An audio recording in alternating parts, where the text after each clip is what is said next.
Introduction to Critical Sport Studies. The Perfect 10, Body Image in Sport.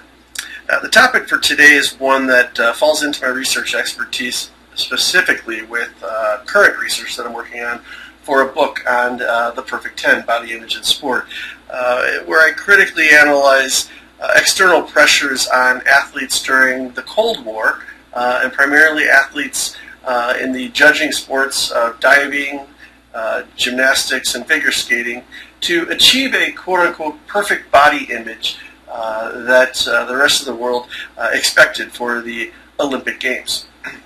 Recently I was in Alexandria, Egypt, giving a talk on this, the U.S. gymnastics program, and the problems with eating disorders within the United States. This talk was at an international conference on female youth sport.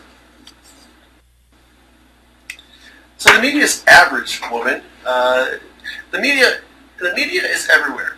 We see the distorted image of the average woman throughout multiple media outlets, television, magazines, music videos, billboards, even video games. But the real average woman is 5'4" tall, 164 pounds. The average supermodel is 6 feet tall, 129 pounds. While models are abnormally thin to begin with, the technique of photoshopping makes them even thinner in appearance. In this next slide, we have the fantasy versus the reality. In class this previous semester, some of your fellow University of Colorado friends joked with me that I need to update my slides. Using a slide of Faith Hill, they said aged me, so I will be updating these, but I thought I would share the humor of your cohort members in this lecture. On the left is the real photo of Faith Hill, and on the right is the photo after photoshopping. Notice how the wrinkles under her eyes disappear and how much smaller her arms actually look.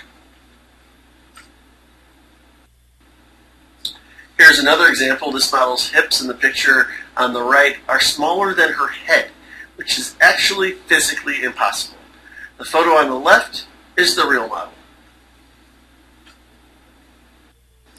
And yet another. Notice how the photo of the model on the right, which is the one that has been photoshopped, shows her hips and thighs much smaller than the actual photo on the left.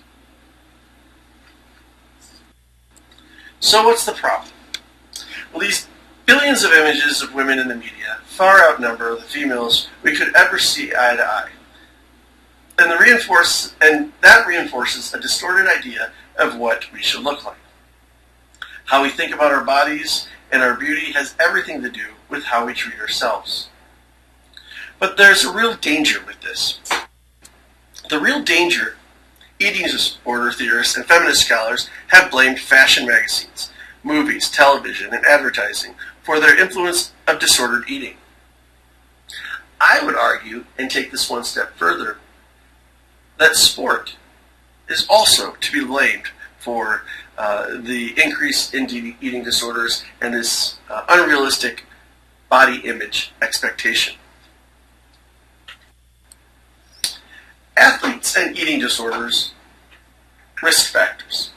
Sports that emphasize appearance, weight requirements, or muscularity, such as gymnastics, diving, bodybuilding, and wrestling, tend to have an increase in eating disorders. Sports that focus on the individual rather than the entire team, for example, gymnastics, running, figure skating, diving. I left it off the list, but I would actually include distance running as well. Overvalued belief that lower body weight will improve performance. This is challenging for gymnasts because while their requirements and skills, the skills that they do require incredible strength, they at the same time lower their body weight, believing this will improve their performance as well. Another risk factor is family dysfunction, including parents who live through the success of their child in sport, and coaches who focus primarily on success and performance rather than on the athlete as a whole person. Athletes and eating disorder risk factors. 17.5% of athletes in lean sports showed symptoms of eating disorders. 9.2% of athletes in non-lean sports such as basketball, football, and hockey still reported eating disorders. 2% of male athletes may suffer from a disorder known as muscle dysmorphia. What is muscle dysmorphia? This obsessive preoccupation that one's own body is too small. From an early age, boys here are encouraged to idolize strength and mass through their superheroes, such as Superman here on the right. So again, the definition of muscle dysmorphia: an obsessive preoccupation with one's own body being too small, too skinny, and or insufficiently muscular that results in a fixation on gaining body mass by devoting inordinate time and attention to exercise. Also, muscle dysmorphia can lead to someone's use of performance-enhancing drugs and anabolic steroids.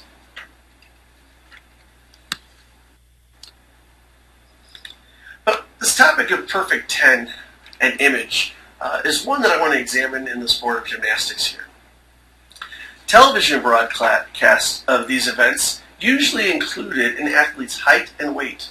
Now, in this time period I'm looking at prior to roughly 2000, the mid-1990s. Prior to that, the Olympic broadcast, U.S. national championships, anything you maybe watched on NBC, for example, of these events, you would see an athlete's height and their weight.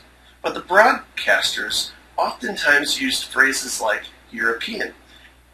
And what they meant by was that they encouraged athletes to be like the Europeans. And specifically, they were looking at the Eastern European athletes. Now, the Eastern European athletes, they were going through very difficult training. Much of this was state-funded training. When I say state-funded, I mean nation-state, unlike the system of privatization that we have in the United States with private gymnastics clubs. Someone could find a club near to their home and pay the fees to participate with this club, eventually maybe working their way up to more elite-level clubs that are known nationally as major coaches.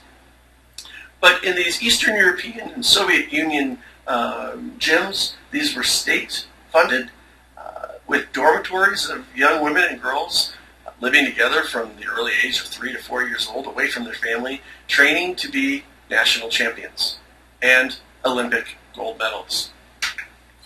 So with the United States seeing these athletes, the United States broadcasters viewing these athletes on the television sets and watching the Eastern European and Soviet athletes much slimmer and more slender than U.S. judges, you often heard this phrase that the U.S. gymnasts needed to be more European in their look, from figure, poise, to work ethic.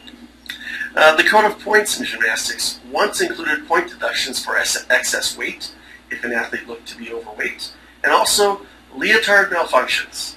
I had a student raise his hand in class, ask me what is a leotard malfunction.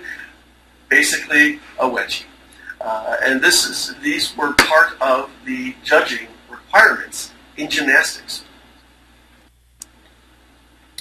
But all of this would change not only in USA gymnastics, but in international gymnastics after the devastating story of Christy Henrich. Christy Henrich was a national team member in 1987. A U.S. judge in 1987 scolded her for being too fat. She then went home, trained for the 1988 Olympic teams, and in fact did not make the 1988 Olympic team. She finished she finished ninth, The top 8 were named to the team. 7th was an alternate, 8th an alternate that stayed in the United States. 9th, no Olympic team title. Following that year, she went through severe weight loss and training. She then suffered a broken vertebrae in her back, in which her teammates called her E.T. for extra tough. But she suffered from severe eating disorders and died at the age of 22 of multiple organ failures, weighing only 51 pounds. So what would lead to these coaches and athletes to do what they could, maybe dying for perfection? Well, during this period of time, the Cold War is one element of this that I would argue led to coaches and athletes trying to do what they can to produce the elite athletes. If you remember from the Olympic lecture earlier this semester, the 1980 Olympic Games were not attended by the United States and other Western allies of the United States.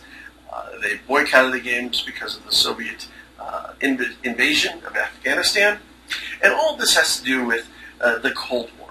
You have this United States versus the Soviet Union, or United Soviet Socialist Republic, that led to proxy wars. And these proxy wars, you could see, were battles or conflicts throughout the world, sometimes physical contact, such as the physical combat, such as the Vietnam War, where the United States supported South Vietnam, trying to prevent the spread of communism from North Vietnam. While the Soviet Union did not enter Vietnam, support from the Soviet Union and China filtered into North Vietnam. These were called proxy wars between the U.S. and the Soviet Union, where there really wasn't an actual war. You could also say a proxy war, such as a battle on the ice, the U.S. versus the Soviet Union 1980 hockey match. This is what I mean by proxy war, and you'll have to provide examples of this on a future exam. So proxy war can be seen at the Olympic Games. Anytime a Soviet athlete entered a competition against a U.S. athlete, the nationalistic feeling was high, and either side wanted to be superior. The Soviet Union wanted to prove that communism and socialism were superior, and the United States that capitalism and democracy would win out. These themes played out in sport between 1947 and the fall of the Soviet Union in 1991. Along with the Soviet Union were Eastern Bloc allies of the Soviet Union. These are satellite states, if you will, nation-states that allied with the Soviet Union. Hungary, Poland, Czechoslovakia, Romania. These nation-states were by the 1980s, were in economic recessions and economic depressions. They were still producing some of the best elite athletes, defeating U.S. athletes.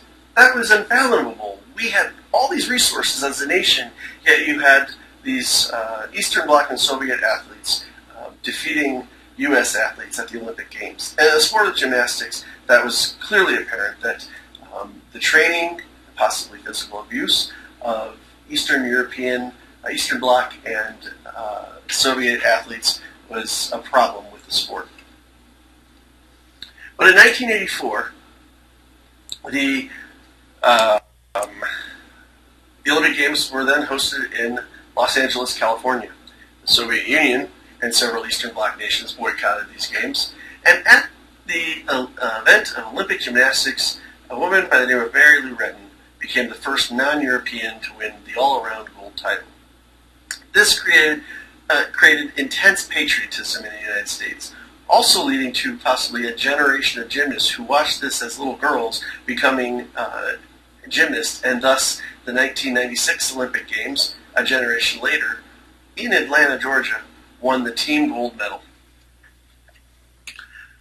But the post-Olympic success of Mary Lou Retton led to all these endorsements. She was the first spokesperson for General Mills Wheaties cereal, book contracts, late-night television appearance, and even TV and movie appearances. One that I enjoy the most to mention, if anyone has seen the spoof on Charles Dickens' A Christmas Carol titled Scrooged, Scrooged, ending ED, Scrooged. That movie with Bill Murray, there's a cameo by Mary Lou Retton in one scene where she's actually playing herself in a movie within the movie, playing Tiny Tim. At the end of Christmas morning, Mary Lou Retton, as Tiny Tim, loses the crutches and does a backflip. These are the successes and royalties that came with this post-Olympic success as a gold medalist. But people were already speculating by 1998 who would be the next Olympic champion. The 1988 Olympic Games would be fully attended. The Soviet Union, Eastern Bloc nations, the U.S., and Western allies all would be in attendance. Well, in 1984, a young gymnast by the name of Christy Phillips began to compete in national competitions as a junior athlete, displaying incredible strength gymnastic ability, and quote-unquote, that European look. She was eventually on Sports Illustrated magazine listed as the new Mary Lou. By the 1988 Olympic trials, the announcers, the sports media, had coined her the next Mary Lou, and that she was hopefully going to bring home gold medals, defeating the Soviets. In this next image, you can see this young woman's body between 1986 and difference between 1986, when she was coined the new Mary Lou, and 1988. The interesting part of this is that this young woman, by the age of 16 in 1988, had grown 6 inches and put on 20 pounds in weight. She was becoming a young woman. Announcers criticized her for her size, saying that she no longer could do the move on the left as well as she could on the right, a move that no other gymnast to this day still even has the flexibility to attempt. The 1988 Olympic trials played out, and Christy Phillips finished 8th in the competition. She is officially an Olympic athlete, but was the second alternate who was left home. Following this, Christy Phillips went through severe depression and eventually attempted suicide. She is now an outspoken leader in advocacy for women and issues of eating disorders in competitive athletics.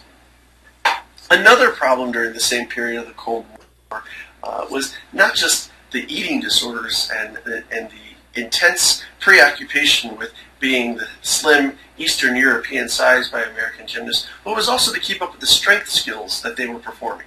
In these gyms in the Soviet Union, in Bucharest, in various places in Eastern Europe, you had these athletes attempting some of the most dangerous moves. In 1980, a Soviet athlete attempted a move called the Thomas. If you have a moment to stretch, you can stand up, and I want you to imagine what this move might be like. So if you take a moment and stand, I do this in class as well, so that the students can get this idea. Now imagine this move. This is a move on a backflip move on the tumbling pass of the floor exercise. Standing up and leaning backwards, you don't have to lean too far, I know I won't, but leaning backwards, the athlete would be, in their final move of the tumbling pass, would launch up in the air and do 1.5 twists. So if you twist 1.5 times around, what position are you in now? You're facing the opposite direction. In addition to that, the Thomas move required that an athlete do 2 backflips, or a 1.5 backflip. So if you were to do that as well, what position is this athlete now facing? The first part of the human body to hit the ground after doing a 1.5 twist and a 1.5 flip would be the athlete's head, facing forward towards the ground. The move to successfully complete required that the athlete tuck her neck forward and hopefully land with her shoulder blades hitting the ground first. Well, a Soviet athlete, just 3 weeks before the Olympic Games, missed this move, breaking her neck and becoming a quadriplegic. That move was eventually eliminated from the sport. But another one that was developed during the same era was the Yurchenko, the slide that you have on the screen now. This move, a round-off onto the springboard, then left the athlete with her back towards the vault. Launching at a full speed into the vault were the hands first. An athlete by the name of Julissa Gomez in 1987 was also aspiring to be a 1988 Olympian. Julissa is the young girl, 4th on the left. She was terrified of this vault, but pressured by her coaches and her fellow teammates, she was to compete this vault if she was going to possibly be competitive at the Olympic Games. In the 1987 World Championship Games, the gold, silver, and bronze medalists in vault all performed the Yurchenko entry style to the vault. Thus, U.S. athletes, to keep up with the European athletes who won the gold, silver, and bronze at the World Championships, were attempting this vault as well. At an event in Tokyo, just 1 month before the Olympic trials, Julissa Gomez missed her footing on the springboard, launching her head first into the vaulting table, snapping her neck and instantly paralyzing her from the neck down. Through complications that happened in a Tokyo hospital just weeks later, she became detached from her ventilator, thus leaving her clinically dead. Julissa Gomez later died in Houston, Texas, with her family. It's this intense pressure for the body to not only be thin, but also to overperform in strength that occurred during this period of time that led to such accidents. And finally, who I mentioned earlier, this is Christy Henrich, the young girl who in 1987 was also told that she was too fat for the sport of gymnastics. That was her in 1987 in the image on the left, and this 1990 photograph of her with her fiance as she's suffering from anorexia, eventually dying in 1992. Critics of the pressure on young girls and women in the sport of gymnastics led to the change in the sport, but not soon enough. 1992, many of these athletes and critics of the problems associated with eating disorders in the sport of gymnastics saw that the 1992 Olympic national team, two members featured here in this image, were the thinnest in U.S. gymnastics team history. The height to strength ratio was intense, but all of the athletes appeared severely undernourished. Bones, ribs, every element, every bone structure could be seen through the leotards. And following the 1992 games, rules changed in the sport of gymnastics. First, the code of points eliminating such things as subjective scoring for excessive body fat, to uniform malfunctions, and eventually leading to the end of the perfect 10 in the scoring of gymnastics.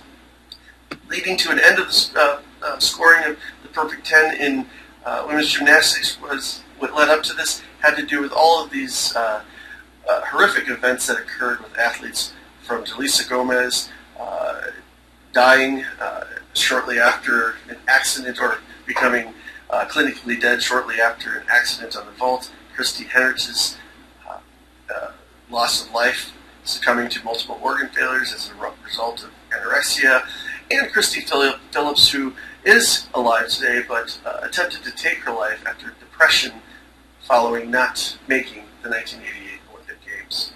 The change has led to a new body image in sport.